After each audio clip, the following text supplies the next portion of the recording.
안녕하세요. 이한희 목사입니다.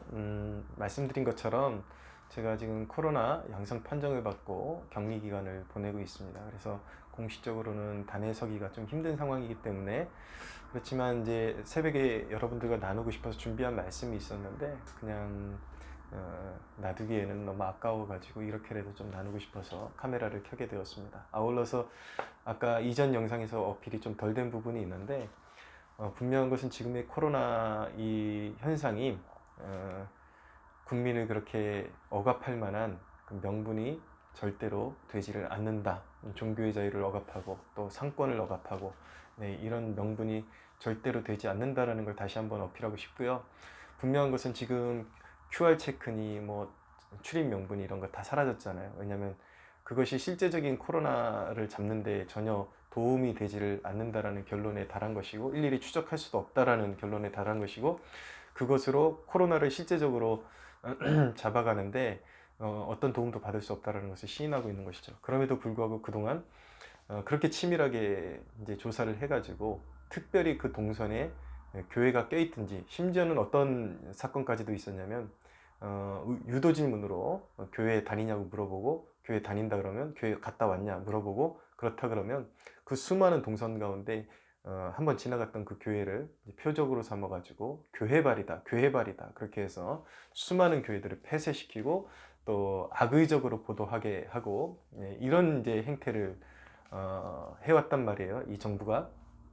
저는 분명히 이 정부가 다 한 다음에 분명히 이 부분에 대해서 책임을 물어야 한다고 생각을 합니다. 어떤 의도를 가지고 이 질병을 통해서 국민을 위한 정책을 편 것이 아니라 오히려 자유를 억압하고 자유의 그 가치에 반하는 그런 일들을 자행하면서, 특별히 교회에 문 닫는, 교회들을 문 닫게 하는 그런 일들을 자행한 그 동기가 무엇인지, 어떤 의도를 가지고 이 방역을 그렇게 사용해 왔는지 분명하게 짚고 넘어가야 한다고 생각을 합니다. 그리고 분명히 세계적으로도 이 백신이 너무나도 위험성이 크기 때문에 백신 정책에 대해 철회하는 그런 이제 흐름으로 가고 있는데, 끝까지 우리 아이들에게 백신을 맞히겠다라는 그런 고집을 펴고 있는 것, 여러분 그 사실 아십니까? 바로 불과 얼마 전에 국회에 나와서 증언하는 이 정은경 청장이 그동안 그렇게 수많은 백신 사망자 그리고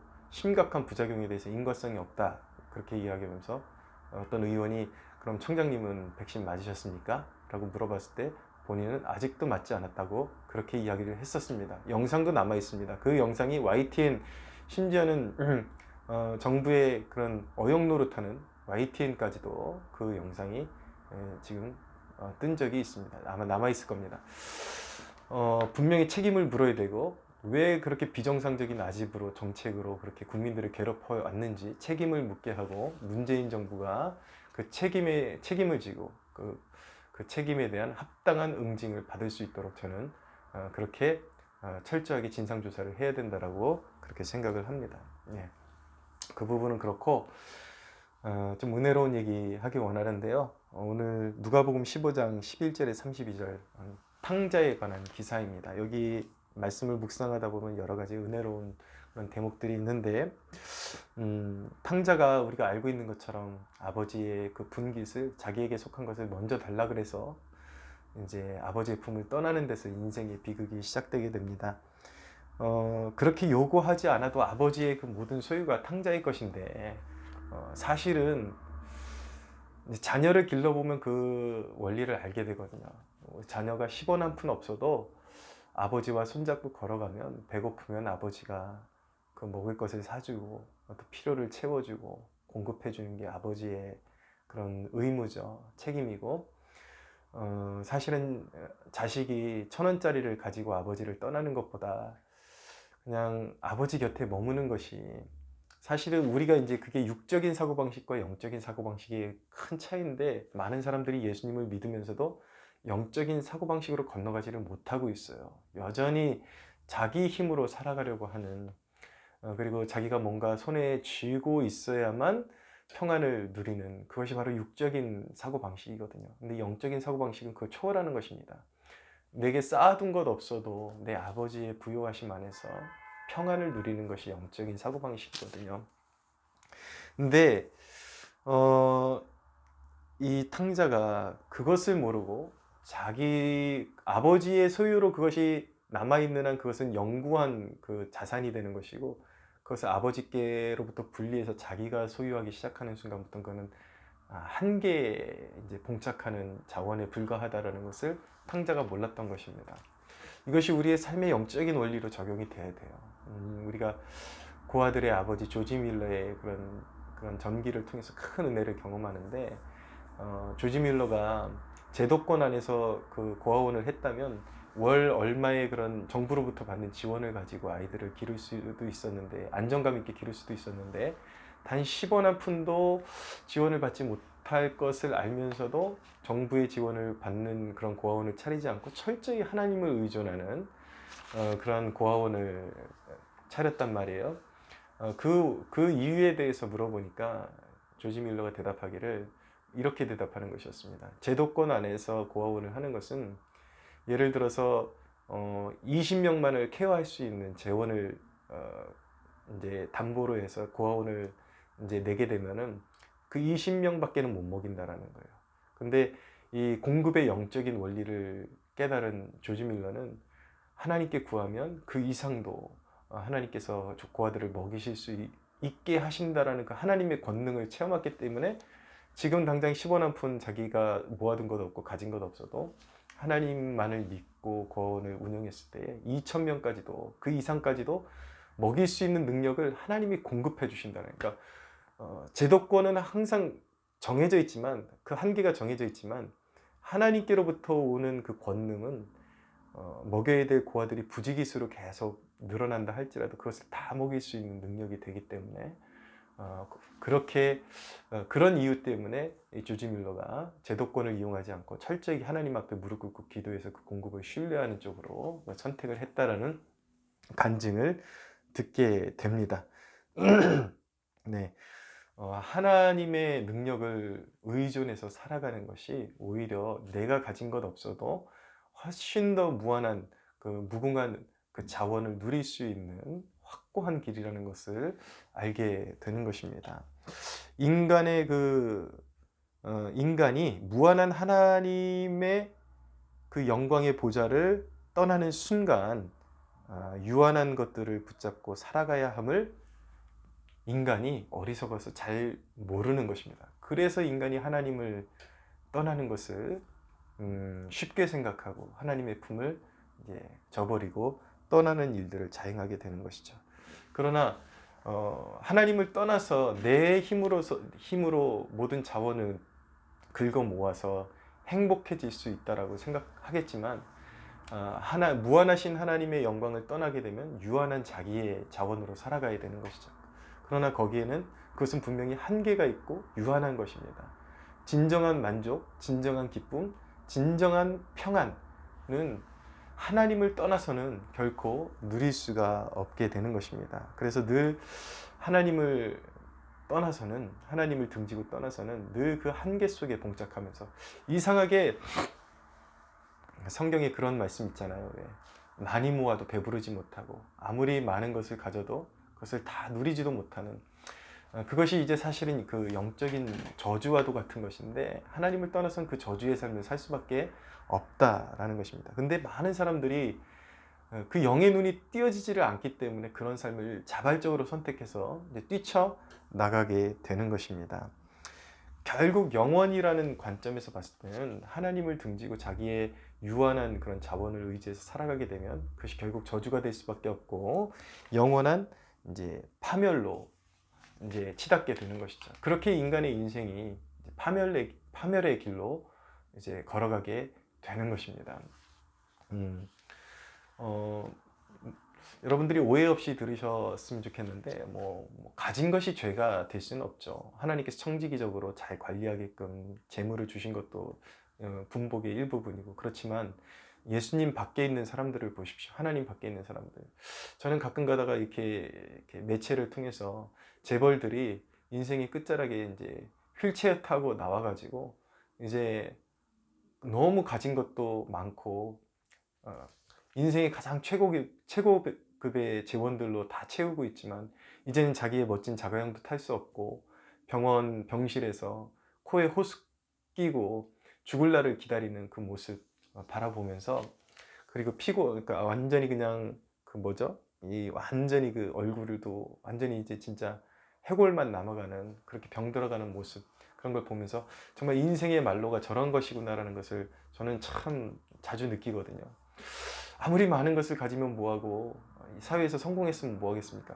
그 인생의 말로가 유한한 자원 속에서 이제 핍절해가고 말라가고 결국은 끝은 죄의 삭은 사망이요, 한 번 죽는 것은 사람에게 정해진 것이요, 그 후에는 심판이 있느니라. 영원한 사망, 지옥의 저주가 기다리고 있는데 그것이 무슨 축복이겠습니까, 여러분?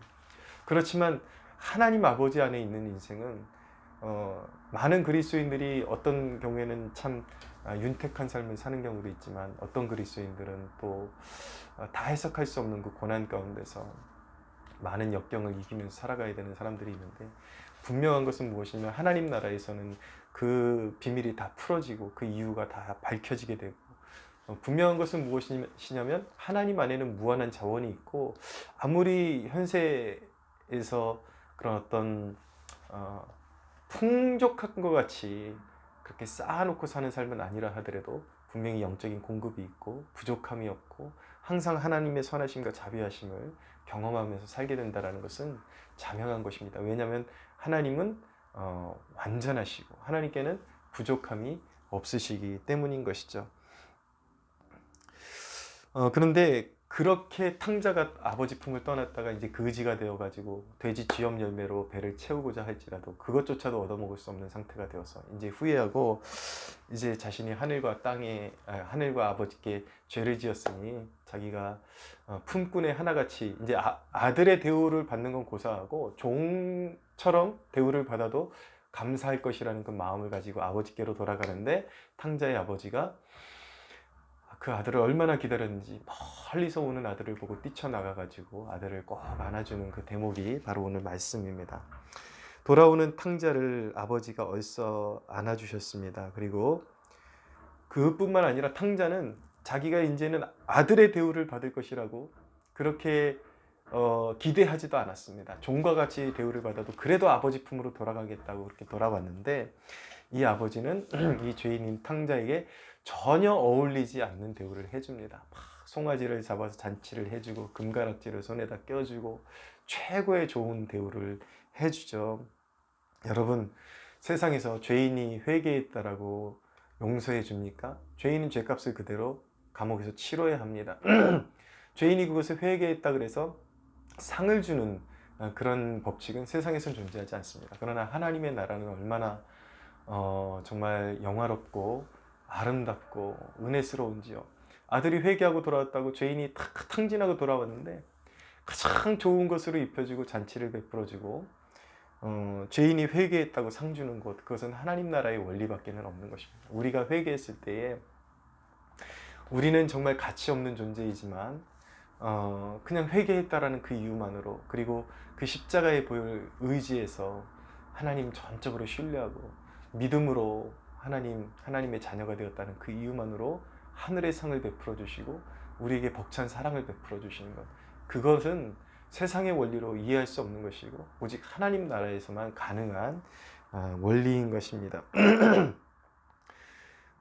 제 청년 시절 추억이 떠오르는데 정말 하나님의 그 죄인을 향한 사랑을 깨닫고 이 예배당에 앉기만 하면 그렇게 통곡을 했습니다. 이유도 모르겠어요.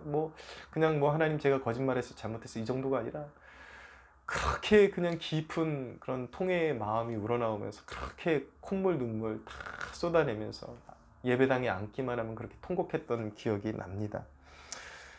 진짜 회개라는 것은요, 그냥 하나님 요거 잘못했어요, 그냥 입에 발린 그런 소리 하는 것이 아니라 그냥 내 존재 자체가 그냥 하나님 아버지 앞에서 얼마나 내가 하나님 앞에서 교만했고 하나님을 떠나 살아왔고 그 좋으신 아버지를 무시하면서 살아왔던가, 나를 위해서 십자가 지신 그 십자가의 사랑을 얼마나 경멸하면서 무시하면서 살아왔던가, 그 자체가 내 인생의 송두리째 그것이 죄 자체였다라는, 죄 덩어리였다라는 걸 깨닫게 되면서 그럼에도 불구하고 나를 그렇게 사랑으로 안아주신 그 하나님의 사랑을 깨달았을 때에 그냥 뭐 잘못했어요 그 정도가 아니라 그냥 하염없이 눈물이 나오는 거예요.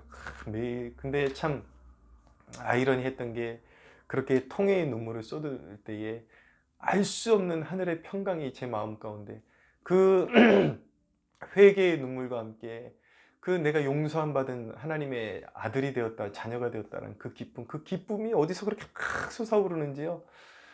정말 그 한없는 기쁨을 체험하면서 회개의 눈물을 흘리고 그 자녀됨의 기쁨을 누렸던 그 청년 시절을 떠올리게 됩니다.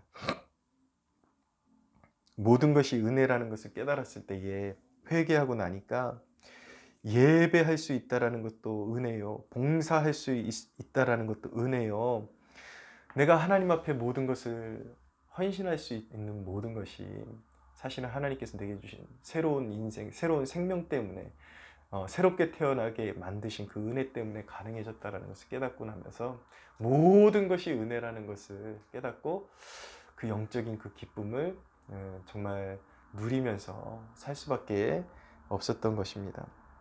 근데 탕자 이야기를 보면요, 은혜를 누리지 못하는 단 한 사람이 나오죠. 탕자의 형. 왜 그가 은혜를 누리지 못했습니까? 탕자의 형은 자기 의로 뭉친 사람이었습니다. 아버지를 위해서 내가 이만큼 일했는데 그만큼 대우받지 못했다. 그것 때문에 아버지를 원망하는 것이죠. 우리가 하나님 앞에 헌신하는 것들이 다 나의 의가 되어버릴 때에 눈물이 사라져버리고 감사가 사라져버리고 은혜로운 신앙생활을 다 까먹게 되고, 심지어는 자기의 죄를 깨닫지 못하고 자기의 의에 충만한 사람들은 이 구원의 문으로 절대로 들어올 수가 없는 것입니다. 죄가 더한 곳에 은혜가 더해진다라는 로마서의 말씀은 우리가 은혜 받았기 때문에 죄를 더 많이 져도 된다라는 말씀이 결코 그런 말씀이 아니라 처절하게 자격 없음을 깨달아야 우리가 구원을 받을 수 있고 구원의 기쁨을 알게 된다라는 말씀인 것입니다. 사랑하는 여러분, 하나님 앞에 마음을 낮추게 되기를 원합니다. 마음을 낮추고 자기 의를 벗어버리고 아버지께로 돌아오십시오. 그리고 아버지의 품을 떠난 그 길은 고생의 길이 될 수밖에 없습니다. 파멸의 길이 될 수밖에 없습니다. 우리가 하나님 안에서 받는 고난은 의와 평강의 열매를 반드시 맺지만 하나님을 등지고 나가서 받는 고난은 멸망이 될 수밖에 없는 것입니다. 여러분, 은혜의 풍성함을 담을 수 있는 낮은 그릇이 되시기를 축복합니다. 오늘 이 말씀 마치면서 여러분들 정말 그 은혜의 때를 회복하시고 그 이전에 정말 낮은 마음으로 낮고 움푹한 곳에 하나님의 은혜는 모이는 것이거든요. 흘러 넘치는 것이거든요. 그 낮은 마음 회복하시고 다시 영적인 기쁨을 소유하는 여러분 되시기를 축복합니다.